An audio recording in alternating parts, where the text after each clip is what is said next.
In 1980, President Reagan was elected in the United States.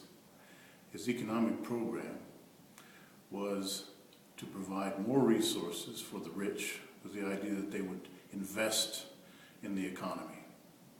On the other end of the spectrum, for poor people, the concern was that social benefits were too generous, and that was the reason why people didn't go out and look for work. John Kenneth Galbraith, the economist, described it at the time as saying that it must mean that they think that people who are rich won't work because they don't have enough, and people who are poor won't work because they have too much. Unfortunately, this was the beginning of a trend which, with successive waves of the financial markets, meant that people got richer and richer and people got poorer and poorer, with some exceptions in some countries. Inequality increased, and there was a bubble as private debt grew, was the bubble popping periodically.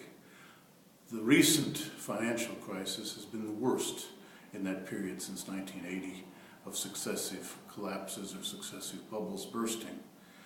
And it's even more unjust because the mistakes made by bankers and others allowed to, through deregulation, to do more or less what they want, have had to be paid for by the rest of it.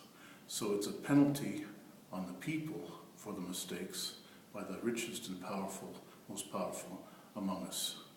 Another irony is that at the time that the financial markets were deregulated, you had a consensus of finance ministers from the left, from the right, from the center. Now with the crisis, you have a consensus as well that something has to be done, that it has to be fixed. The difference is, the earlier consensus, they acted. Now they're not acting.